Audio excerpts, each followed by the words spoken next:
Hey everybody, thanks for joining us again for CodeChat. My name is Jeremy Foster, and you can find me online at codefoster.com or on Twitter at codefoster.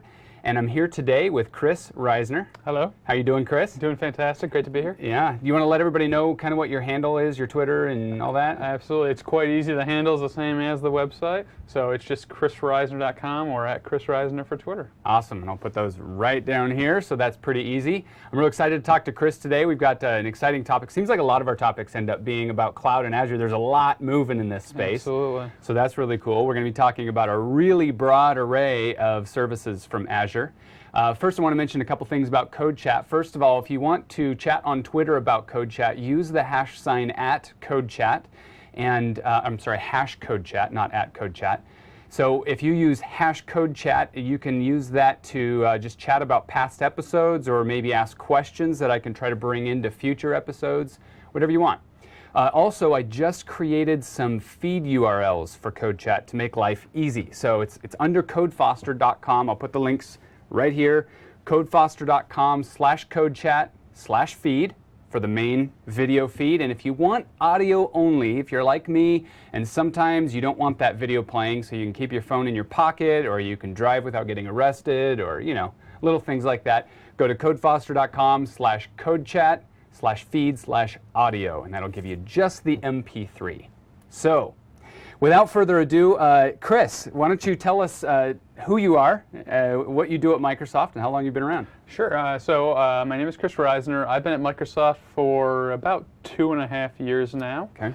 Ever since I really started here, pretty much why I joined Microsoft was to be kind of the guy that was able to focus on some of the platforms we don't usually talk about, like iOS and Android, and how that can be pulled in and tied up to Azure, which is Microsoft's cloud platform. Wow, cool. Yeah, it's really interesting and really cool. You know, as you can see here, I've got a MacBook, and, you know, I carry Androids and iPhones around, and, you know, everybody here is pretty used to it now, but I still get those people outside who are like, wait, you work at Microsoft and you have a MacBook? What's going on? What are you doing with an Apple on the back of your screen? Exactly. Like, it still blows their mind, but, yeah. You know, that's Azure. One of the big tenets of Azure now is really openness and ability to use it from everywhere, and, yeah. You know, that means Macs and iPhones and Androids and yeah. everything else. Yeah, the pure fact is there are a lot of platforms out there, right? Absolutely, and, you know, if you just can't focus on, you know, just one or two, we really want to touch everybody or let everybody be able to use Azure. Yeah, yeah. That makes good sense. It kind of feels like we want good code and good services to be running in everybody's pocket, and everybody's pocket has you know, a different device in it. Exactly right, and yeah, so, you know, like I said, open to everybody and really friendly to everybody and easy to use, even, as we're going to see throughout the day. Yeah, cool. Now, we're going to be talking about some geeky topics today, but we also have the sailing in common, you and I. It's true. We do have boats involved. Yeah, so, and you just got a new boat. I did not that long ago. A nice new to me sailboat. It's actually over 10 years older than I am, so very new to me, but, you know, it's exciting. Have you been enjoying it this summer? Absolutely. We've been getting out. You know, it's been really quite warm in Seattle. I'm sure people would be scared to hear that. I think it's just rainy here all the time, but it's been beautiful, so we've been out sailing pretty often. Our summers are pretty awesome here, huh? They are, absolutely. I recently spent about 2 weeks on a sailboat. It was a pretty big one, almost 40 feet long, wow. And we went all the way down the west coast. That's fantastic. Yeah. You see any whales on your trip? Yeah, I did. I saw a blue whale, which those are always fun to see because they can be enormous. Yeah, probably bigger than the boat. Yeah, it was. Yeah, it was. It was a lot longer than the boat. And a fin whale and a number of pilot whales and about a bazillion porpoises. That's a lot of fun. Yeah, Very that was cool. Yeah, we got some real heavy weather. It's interesting on the north end of the west coast up here in Washington and Oregon, the seas and winds can be pretty big. And then as you go down, it just feels like you're going south. You know, you're going toward the sun, the calmer weather. It's getting nicer out. Yeah, nice. yeah. Very cool. A little closer to the tropics. We didn't quite make it there. That's too bad. If you made it there, you probably wouldn't be. I wouldn't be here. That's right. Okay, cool. So we're going to talk about Azure. Yes. We're going to talk about a lot of different things in Azure. Why don't you tell us what kinds of parts of Azure you're working on and what parts you're excited about? Sure, absolutely. So like I mentioned before, I do a lot of mobile development, typically iOS and Android, but I even get my hands dirty with some Windows Phone and some Windows Store apps every once in a while.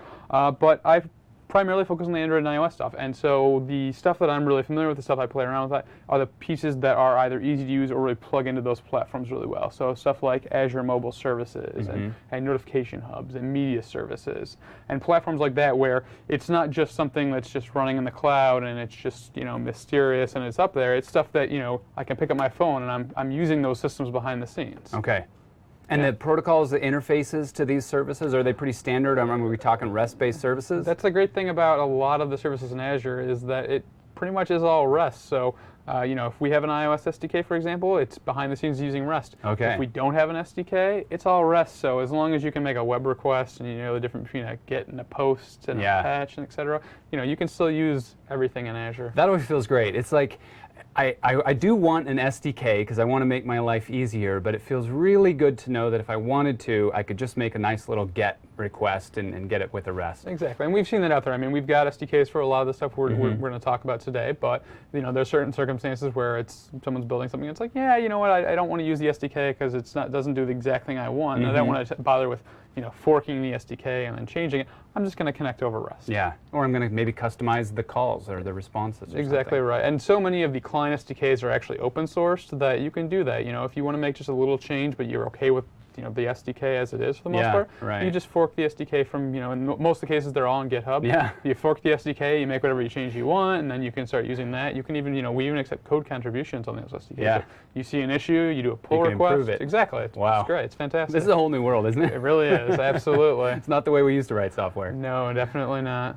Okay, so maybe we should start with mobile services. Great. So mobile services is really cool, and it's kind of what I would suggest is kind of like the entry point for someone that's doing mobile development to look at Azure, because if you're building a mobile application, 9 times out of 10, especially if you're going to release this on, you know, the app stores or the Google Plays, etc., what's really important is how people feel when they're using your application. It really doesn't matter, you know, hey, what are they using behind the scenes? Like if I'm an app user, I don't necessarily care. Yeah, right. What I want is a great experience on the device. Yeah. And something like mobile services, which is considered a backend as a service, really gives a developer that ability. So they don't have to worry about all this backend stuff and how it works and making sure it scales. They can focus on building a really great client experience, which is what's going to get more people to use their application. And so mobile services, like I said, backend as a service, the idea is basically you just create one inside of Azure, and then there are client SDKs for many different platforms. You pull that into your application, and then you can start doing stuff like data storage and push notifications and user authentication and backend logic, all these really great capabilities that would otherwise require a lot of time and effort and understanding to, you know how to design and build and then scale and stuff like that. So now, to help us understand what backend as a service means, can you describe for us, like, maybe how did we used to do this before backend as a service existed? Yeah, absolutely. So kind of like let's look at before the cloud. Really, what you had was every company would have its own data center, or a company would lease space in a data center, or you know, lease space on a machine somewhere running in a data center. And essentially what you'd have to do is, you know, there'd be me building my little mobile application, and then you'd be my backend engineer, and you'd have to build out all these services and, you know, figure out how to talk to a database, how do I deploy that, what happens when, you know, I need to scale up. These are all problems you're going to need to solve because you're the backend engineer. Yeah. So, you know, then, you know, kind of what happened as we went on is things became a little simpler, and it was a matter of, hey, instead of deploying this in your own, you know, having to deal with your own hardware, you can just, you know, get a virtual machine or something like that in a cloud or something like that, and you just have to deal with the software. And as time went on, you saw kind of this move towards simplification. So from dealing with your own hardware to only dealing with the operating system to only dealing with a software package you're running on it, all the way up to this back-end of service where the idea is that you don't really worry about anything except for just maybe a small little piece of what you need to run in your for a back-end rather. Oh, and I noticed now that when I used to create things, it was more machine-centric. You know, I was dealing with machines, and then as we progressed, then I was dealing more with services, you know, like a database service or a file service or whatever. And now when I go to create a new mobile service, it's centered around an app. I even name the mobile service after my app. Exactly right. So it seems like we really have gotten abstract, where the service that I'm creating is focused on my app specifically. It really is, and it's almost, I mean, you could really think of it as is the legitimate, you know, the back end for your application. You know, it's the same name, it has all these capabilities baked into it. It's just the server component of your application. And am I right in imagining that this is a good forward-looking design decision? Because even if I'm going to launch my app on one mobile platform today, I may very well incorporate the other ones down the road. And if I go with something that's able to recognize and communicate with all the mobile platforms, I'm ready. My backend is ready for all those platforms. That's exactly right. If you're a big organization, chances are thinking of only one mobile platform is a little short-sighted. Yeah, right. And even if you're just building out, the next, the app that you think is going to be the next hot app, chances are good that one day, you're going to want to move to another platform. Yeah, right. And if you pigeonhole yourself into something that connects just to the platform you first build on, then you're going to have a lot of pain when you decide to move on to something else. You have to redo your whole back end. Does it extend beyond just mobile apps? Like, could I connect to the same mobile service through my website, through corporate intranet? Absolutely. So, like I said before, the nice thing about a lot of the things in Azure is everything is supposed to be a REST API. So, if we didn't have an SDK, you could just talk to REST. However, with something like mobile services, there are SDKs for like .NET websites and stuff like that. However, one of the really cool things about Azure, and this is one of the really great things about mobile services, is if you realize that there's, you've got a back end, your mobile service, and you're building on it, and you realize there's some piece that maybe mobile services doesn't have yet that you need. Well, there's all of Azure that you can use in addition to that. I see. And because mobile services uses SQL database behind the scenes, but it's still a full SQL database. If you're building a website and you're hosting that in Azure, you can connect to the same database without even having to go through your mobile service. That's actually one of my favorite things, the fact that it feels like a modern NoSQL database, but it's actually writing it into a SQL database. It really does, and it's so easy to use, and it really is, it's future capable, so later on down the road, you want to replace your mobile service, you need to build a website, you need VMs, that's fine. Everything will connect. It works out great. Would it be possible for me to go in and create a SQL database and follow the right patterns and schema and stuff and create the same exact database that mobile services uses? Absolutely. There's actually a few articles out there. If you just look for using existing database with mobile services, that'll explain how to do that. There's even some stuff now with hybrid connections where you can take a mobile service and connect it to a database running on premise. Oh, wow. So not even a database in Azure. So if your company has very strict requirements about where the data is stored, you can still use the power of mobile services and just have your mobile service talking directly to the database in your own data center. That's awesome. Can you show us something on mobile services? Absolutely. So first of all, here we are at the the home page for mobile services, and this page right here would be great. If you're just getting started with mobile services, you can choose a platform and then say what you start a tutorial, and it's going to guide you through everything. Now, I've already done that a number of times, so I'm just going to jump over here to the Windows or the Microsoft Azure portal, where I've got a ton of stuff, and I already created a mobile service for CodeChat. All right. And when you create a mobile service, and I think we'll talk about this a little bit more in a minute, you can choose between two different backends, a Node backend and a .NET backend. I've already created this one, and I use the Node backend. And basically what that means is that when I create any tables or APIs or scheduled jobs, they're all running Node scripts inside of Azure. So whenever I, for example, hit an endpoint that's associated with my mobile service, there's going to be a script that's executed, and that's where I get to customize logic. So, for example, if I go up here and say I create an API called, we'll just call it my API. First of all, I can set permissions on that API for who can access it and how. And then once we actually create the API, which will just take a second. So once we actually create the API, it's tied to the script now, and I can define functionality for whether it's a GET request, a POST request, a put, a patch, a delete, and then whenever this API is hit, whether it's from the browser or from my device or from the client SDK, that script's going to get executed. So this is how you get back-end logic without having to worry about, hey, how do I make this everything scalable necessarily. But so let's go back to the dashboard really quickly. No matter which platform you choose, the first thing you get is this little guide that says, hey, this is getting started. Are you creating a new app or an existing app? All of them have this really great template application that you can use where it'll basically, it'll give you a really small app that's a to-do list that'll already connect to your mobile service and show you basically how data storage works without you having to figure out how to connect all the pieces together on your own. So what you do is you basically just say, hey, create a table, and then you download this application. This application is completely built and ready to talk to your specific mobile service. Okay, so by creating create to-do item table, you actually did something in your mobile service, but by clicking download, you're downloading some client code that you're going to run. Exactly. So remember when we said that everything, or a lot of things in Azure work off REST? Well, mobile service is included in that. So when I create this to-do item table, first of all, if I go up here to the data area, it's going to show that to-do item table. There it is.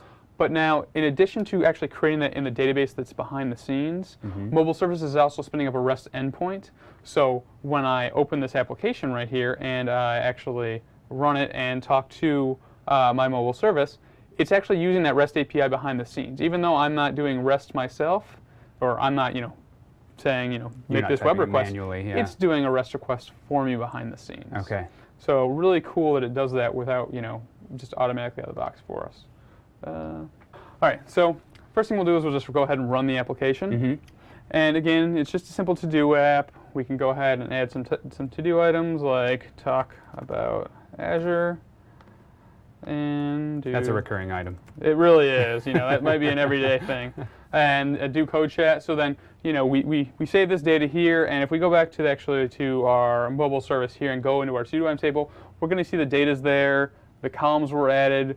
At no point do we have to define schema. Mobile services deals with that for us. It's really great. It's one of those things that feels like magic. It really is. So if we actually wanted to see the web request in action, what I can do is actually launch a proxy, and I'll go back to my application, and by default, everything in mobile services functions over HTTPS, so it's all secure. What I can do, though, is I can actually change my endpoint, so I'm no longer using HTTPS and just HTTP. And what we should be able to see then is if we clear all this stuff out, we'll rerun our application. So we see this request to CodeChat. We see that it's going to this endpoint right here, so it's codechat.azure-mobile.net/tables/to-do item, and then there's this filter. So each platform, whether it's iOS or Android or Windows Phone, gives you a different way of kind of creating a filter or a like a where statement essentially. And behind the scenes, just like how we're behind the scenes using REST, behind the scenes it converts that over to an OData filter, which is basically saying, hey, give me all the to-do items where the complete flag is equal to false. Now that's pretty exciting. That's using OData. That feels like there's all kinds of really good benefits to that. The fact that it's not going to be bringing back more information than it needs to. So these are probably going to be inherently very efficient calls. Yes, exactly right. And it's not full on OData. It's kind of a subset. But essentially, if you're doing OData for the most part, that's going to work. And we can now see the request and then also the response, so we can see that data. And again, we're only seeing this because it's over HTTP. It's over HTTP. If I left it as going HTTPS, we wouldn't see this stuff right here. But it's all just REST, so I can make the same recalls using curl if I wanted to, really quite easily. But right out of the box, we've got an application that's doing data storage. I can do queries based off fields, really powerful capabilities. And from there, it's really easy to start getting into whether it's push notifications or authentication or running scheduled jobs. There's a ton of different capabilities here inside of mobile services, and they're all very easy to use. And I think what's really important is, right now I'm just developing my to-do app, right? Yeah. But let's say tomorrow, it becomes the biggest to-do app in the world. It's one of Oprah's favorite things. Everybody's installing my to-do app. When you need to scale up, all you have to do is go over to the Scale tab in your mobile service and pick which tier of service you need. And then this is literally, what it takes to scale up your service. You just drag a slider or say, I want to auto scale, so I'm never paying for more than I actually need. It couldn't be easier to basically go from I'm developing an application to I have a really huge application and I need a lot of power behind it. What about the scaling of the database? So the scaling of the database is handled a little bit separately, and if you go down here, you see the actual managed scale for database. And that's handled a little bit differently. And when you get into the SQL database, there's all these other capabilities too, like geo-replication, auto backup, auto restore, auto snapshots. There's tons of stuff when it gets into that. And then there's different tiers for the database as well. But the really nice thing that I mentioned before about the database for mobile services is that it's not like it's just hidden behind your mobile service and there's no way to get to that data. It's a full-blown SQL database. So if you want to take the data out and go elsewhere, you can. If you want to connect to that from a website or a web service running in another part of Azure, you can. If you want to connect to that from on-premise, you can do that too. Through ADO.net or whatever. Whatever you might want to do, exactly right. That's interesting. Yeah, absolutely. Awesome. So I can see the benefit to mobile services for sure. Really, the problem that this is solving for developers is the spin up for creating a backend is really, really short. Exactly right. I mean, I didn't have to have this ready to go before we started. It would, it would have just been 40 seconds of us twiddling our thumbs, but that's so little time to actually have something that's, capable of doing all these things for you without you having to build it yourself. Yeah. Now, just one question real quick about the push. I know that the different platforms use push differently. You know, they all work differently. Am I able to push to all the various platforms? Absolutely. So, so basically, when you look at push, and let's look at Windows Store, Windows Phone, iOS, and Android, because those are kind of the platforms. They all have their own push provider, whether it's APNS for an iPhone or WNS for a Windows Store app, and they all expect payloads in a different format, whether it's JSON or XML, and they all have different fields and different. Frankly, I don't want to write that. Exactly, and even more so, even one of the harder bits is that when you do deal with push. Every request to say, hey, APNS, I'd like you to push down to this iPhone. Well, in APNS's case, you actually have to sign that request with a certificate that you get from the Apple Development Portal. Wow. Similar when you do GCM for Android, except it's an API key, and the same thing for Windows and Windows Phone applications. But that part gets really complicated, especially when you need to deal with keys changing every once in a while, certificates expiring, stuff like that. Push notifications in mobile services deals with all of that for you. Now, if you were to use mobile services, maybe a few months ago to a year ago, I'm not sure exactly what point we would have switched over. Mobile services kind of had its own push engine baked into it. But at the same time, or not at the same time, we have another feature of Azure called notification hubs. And notification hubs, the idea there is whether or not you're using mobile services or Azure for your backend. Notification hubs can be used to do push notifications across all those platforms I mentioned, and it's extremely scalable. So if you need to deliver millions of push notifications in minutes, this is the solution for you. And it's something that's built off of Azure Service Bus, which is this hugely scalable system. But now, if you create a mobile service, it's automatically connected to a notification hub. So you basically just get a notification hub out of the box. I see. And with notification hubs, it's kind of its own thing, and there's also a free tier there, so you can do like 1 million push notifications for completely free. And it supports all systems. And again, you can specify the Windows app credentials, the phone settings, the Apple push settings, and the GCM settings, and you just specify that in here, and it's really easy to use from your mobile service. But the notification hubs is something you can use regardless of whether you're using mobile services. So if I have my own data center, but I don't want to deal with all that push stuff, which is very, very complicated, I can just use notification hubs. There's a notification hubs SDK for all these client platforms. I just get my push token and send it up to the hub, and then I can tell my hub to push from mobile services or from my own data center, whatever I want. I can actually show an example which might make a little bit more sense. Yeah, that'd be good. So what I'm going to do is I'm going to go over to a different iOS application I've got here. It's just a push demo. And before we do that, I will just make sure I'm going to screen share my phone so we can actually see. One of the fun things about doing stuff on iOS is that you can't actually test push notifications on the simulator, so you really have to have a device if you want to demonstrate it working. So I'm just going to go ahead and run this application. It's a really simple application. All we can do is basically, the first thing the app does is it goes up to APNS, so Apple's push notification system, and says, hey, I want to do push. APNS then gives back a token. This is the same thing you do if you're building an Android app or a Windows Phone app or a Windows Store app. You go up to the provider and say, hey, I want to get push, and they give you back some piece of information that identifies your app and your device. Once you do that, you can then send that information up to notification hubs. So here, when I call this register with no tags method, basically what I'm doing is, if we go back here and look at the source code for that, we basically are using our hub, which I've instantiated up here using the hub's name and the hub's endpoint. I'm using that hub, I'm calling register native with a device token, and I'm passing the actual token in. What this does is it goes up to my notification hub and says, hey, I'm a device, I want to get push notification, here is my token. And then from the server side, what I can say is, in this case, I've got a mobile service endpoint that I can call, which will basically talk to my hub and say, hey hub, I want to push out to iOS. So we'll see this load in just a second. All right, so I've already got this set up. It's already going to deal with the hub I'm registered for. Here I'm using the hub and then a connection string for that. And then I'm going to use the same hub right here, and I'm going to call apns.send, and then this is where I specify the payload. So now when I actually run this, which we'll do right over here, what we should see is a little push notification window, or a template, or a thing pop up right here in the middle of our screen. Just going to take a second. My mobile service is cold. I haven't been using it, so it has to kind of load it into memory and get it running. How did you run that? Where did you run it from? So basically what I did was, in my mobile service, I made an endpoint, a custom API script, right? So basically, it's a URL at my mobile service. So then what that means is that I can then access that from the browser. Basically, what I'm doing right here is I'm just making a GET request, right? Okay. That custom API, it's a REST endpoint. So via the browser, I'm making a GET request. Okay. And that's going to execute that script, which is going to basically tell my hub to push to any device that's registered via APNS. Okay. And I get my push notification. Okay. And what's really cool about notification hubs is it doesn't just give you blind, like, hey, push to anything that's doing APNS. There's also a capability called tags, and basically what you can do is when you do register from the client, you can say, here is my token, and I want my token tied to these tags. And tags are basically strings. So for example, I could pass in CodeChat as a tag.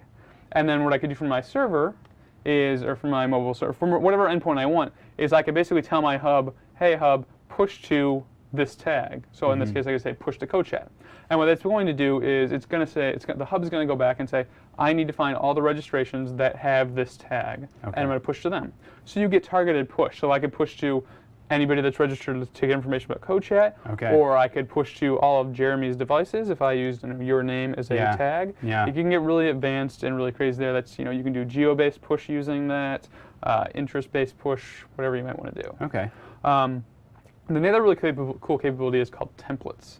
And what you get there is when you register from a client, you can specify the format or the payload, like how you want to get information. And so what I can do from iOS is I can say, hey, send me it in the format for iOS, and here's the format I expect it in. And then, same thing from Android and from Windows and Windows Phone. And then on my back end, and, when I want to tell my hub to push, I can just say, hey, push this information out, and the hub will deal with making sure it's in the right format for APNS and the right format for GCM, et cetera, using those templates.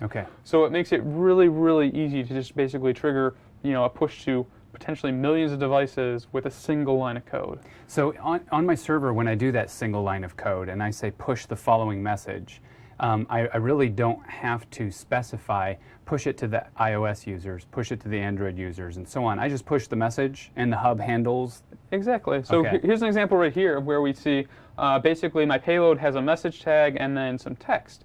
And what this does behind the scenes when I push it, so instead of having notification hub service.apns.send, it's just hub service.send, is it's basically going to say whatever, any devices that are registered with the template where it has message in it, send them a push notification, and this is what I want you to use in place of the message. So basically behind the scenes, it's going to find all those registrations tied to a message template, and it's going to say, all right, well, I'm going to insert this template push to everyone into the APNS one and send it to the APNS devices, into the GCM one, etc. Gotcha. So it's going to do that for you. So really, really simple to, like I said, and essentially one line of code, push out to all of the devices that are registered and apply. So really, really powerful capabilities. And again, one of the nice things about this is it really doesn't matter if you're using Azure for everything else or not. You can use notification hubs no matter what you're doing. But if I am using Azure Mobile Services, I kind of get a notification hub right out of the box, right? Exactly right. So really simple, from this one right here is using a notification hub, but it's doing it in actually a harder way than I have to, because this mobile service right here, I'm not using the hub that's tied to it, right? This would basically be if I had a Node website, I could have the exact same script in my Node website and talk to a hub. If I was using mobile services, it would become even simpler because I don't have to specify the endpoint for my hub or the key. All I have to do is say get the service and send it out. Yeah, kind of like when you're in an API, the API function in mobile services, and you want to talk to your tables. You just say tables, and it knows exactly what you're talking about because it's in the same mobile service. Exactly right. It's that easy. So I mean, if you pull all this stuff together, it's going to be so much easier and so much more powerful. But if you only need a specific capability, you're not tied into using everything. That's pretty great. That's pretty great. It is. Okay, so what else do we have that we can use to kind of talk to all the platforms? Great. So there's a few other things we can look at. One of them is media services, and media services is really cool, and it addresses a need that not many people think about unless they're in a very specific market. So if you're doing, if you want to do video streaming, if you need to do video encoding, if you need to worry about stuff like DRM and smooth streaming and stuff that, it just, it boggles the mind to think about how it really works behind the scenes.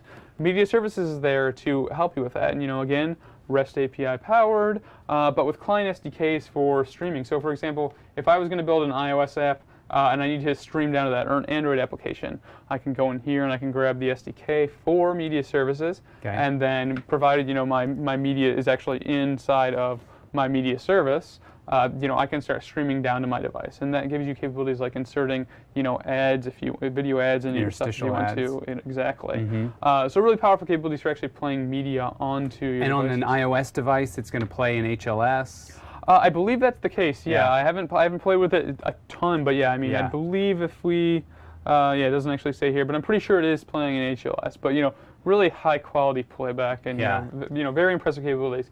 And again, one of the great things about this is if you're doing this, comprehensive application, both server and client side, this is just one more capability you can easily add into the rest of your backend. And I happen to know that Media Services is also capable of talking MPEG-Dash, which I'm super excited about because I feel like, all these great companies have all these great HTTP streaming protocols, but they're all proprietary. Absolutely. And then enter the scene with MPEG-Dash, and now we finally got a standard, and I love standards. Yeah, absolutely. Well, it makes it easier for everybody. It's the same thing with REST. We could have made all these things in Azure exposed via just different, proprietary means. Yeah, proprietary means, or maybe just different stuff. But because it's in REST, it's so easy for everyone to use. Yeah, totally. I like that. So another thing we can talk about is Service Bus. Now, Notification Hubs is actually part of Service Bus. Okay. Service Bus, again, is this hugely scalable thing. But there's also other capabilities you can use within Service Bus, depending on what you're using for your backend. So you can do stuff like queues and messages if you need to have if you need that capability, and you can send those from either your client or from using a backend like mobile services or websites or what have you. There's also stuff like hybrid connections where you can then talk from your for example, from mobile services to the database on-premise, that's one example. But if you need to call into services running in your own data center, for example, from an app running on iOS or Android, you can do that using those hybrid connections where basically it will connect Azure to your on-premise web service and basically function as a pass-through. Okay. So really great. One of the other really cool things you can do, and I don't have anything pulled up for it, but if your organization is using Active Directory, which I think something like 90% of the Fortune 500, something ridiculous. Practically everyone, right? Yeah. If you're using Active Directory, there's a really cool thing called Azure Active Directory. And essentially what it allows you to do is, one of the capabilities it gives you is that you can basically federate your on-premise Active Directory into Azure. And then there are libraries called the Active Directory, or Azure Active Directory library. It's called the ADL or something like that. But there are client SDKs for iOS and Android and other platforms. And what they allow you to do is authenticate from an iOS application, or inside of an iOS application, to Azure Active Directory, which will then connect to your on-premise Active Directory. Okay. So you can authenticate your company, your organization's users on these iOS or Android apps and make sure they actually have legitimate permission to be running the application or connecting back to your resources. And it's kind of a live link. So if my IT guy goes and adds another group or adds another user to a group, that's automatically reflected in Azure. Exactly right. So you set up this directory sync, and then it's in Azure, and then without even having to figure out how do I expose my Active Directory in my on-premise, which you probably don't necessarily even really want to do, to my iOS or my Android app. Yeah, right. I can then basically do my authentication, make sure they are my company's user and they have permission from these iOS and Android apps. So really powerful capability. Okay, so between this and mobile services, I have the ability to authenticate people either custom with a Microsoft account, Google, Facebook, Twitter, and Active Directory. Yep, and if I actually go back to my mobile service in the portal here and I go to the Identity tab, so built into mobile services is authentication with Microsoft accounts, Facebook, Twitter, and Google. So you can do all these social logins. It handles it really well for you through the SDK. But then there's also Azure Active Directory, and that can be specifically just in Azure, or it can go to on-premise. And it's really very easy. You put in some information here. There's a few lines of code you call in in the client code. They're all part of the SDK, and you can authenticate your users. It's really very powerful and easy to do. That's great. Yeah. Okay, so media services is something that will basically land on all the platforms. We've looked at mobile services. We've looked at Notification Hub. We looked at the Service Bus. Yep. What else you got? Well, just kind of Azure in general. I just kind of want to talk about this for just a minute, but there are a ton of different things in Azure, and we've kind of focused today on hey, I'm building an iOS app, or hey, I'm building an Android app, what can I use? But there's a ton of stuff behind the scenes that you may not think about initially because it's, maybe I'm not doing anything that has to do with big data on my iOS device necessarily. Yeah. But at the end of the day, you have a back end, you have a lot of information, there's a ton of stuff you might want to do. There are a ton of different capabilities within Azure. I think you were saying earlier about how, you leave for a couple days, you come back and there's more stuff in Azure. And that's very true. I mean, just recently we launched stuff like, I think it's, is it in here? I didn't used to have to scroll. It's true, you didn't used to have to scroll, but there's stuff like machine learning now. If you have a bunch of data and you want to, intelligently analyze it and get, answers to your questions, you can use that. If you are exposing APIs that you want to be able to expose to customers or basically developers out there, and you want to have a controlled way of doing it so you can, A, lock it down, and B, maybe potentially charge for usage of your API. API management's there, and it allows you to do that. And you can actually wrap, what's really cool is you can take mobile services, and you can wrap that in API management if you want. So let's say I've got a mobile application, and I'm using mobile services to call on that, but maybe I want to also expose the same APIs from my mobile service to other people to build their own apps. Think maybe, Twitter, except maybe not screwing over all the developers after they started using your APIs. Well said. Yeah. So you can basically do that, and you can use API management to give access to other people without kind of giving them the keys to your kingdom, so to speak. Yeah. So really, crazy powerful And actually, stuff. we just recently had Josh Twist on the show. Perfect. And I always mispronounce. I always twist his last name.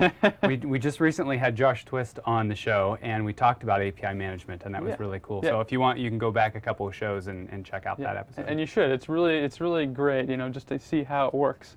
And just tons of other stuff as far as caching and, editing code online with Visual Studio Online and doing source control. I mean, there's just so much inside Azure, and I think, as you'll see, as, more developers start doing different things, it's going to become, or, it's becoming, or it is, it just makes sense to do a lot of stuff in here because you don't have to, worry about your own hardware or worry about architecting some, highly scalable messaging bus type system. Like, it's all here for you to use, and it's generally really easy to do so. Well, that's a really awesome overview of the parts of Azure that affect people that are making apps that aren't necessarily making them for Microsoft platforms. They're making them from making the apps for all platforms, or Absolutely. Platforms on other other platforms other than ours. Absolutely. Platforms on other platforms. Yeah. And one of the other things that we didn't really talk about, and it's it's not really mobile related necessarily, but one of the biggest kind of non-Microsoft type platforms kind of associated with Azure is actually Linux, because if you look at virtual machines, you can spin up, there's tons of flavors of Linux just in the gallery where you can just say, hey, deploy an Ubuntu Linux virtual machine. Or this feels like old news to me, but I still run into a lot of people that are surprised when they hear that Azure will run Linux. Yeah, it is crazy. It is crazy. I talk to a lot of the the non-traditional audience, so the iOS, the Android developers, the Java developers, stuff like that, and it's becoming less prevalent where it's like, oh wow, like I didn't even know that was a thing. Mm-hmm. But yeah, it's still out there. Like people still understand how really open and accessible Azure is. Yeah, very open. I wish I was in those meetings where an executive said, hey, how about we run Linux on this thing? Yeah, exactly. Right. That'd be fun to do. To see that. Cool. Anything else you want to add for us? I think that's probably it for today. Just what I would reiterate to everybody out there is take a look at Azure. You may think, hey, I'm building an iOS app. I don't need Azure, but down the road, it's probably going to pay off looking at it and starting to play around with it. Yeah. Do you have any sail trips planned? Sadly, not yet. Hopefully one before the cold weather comes back and the rain, but we will see.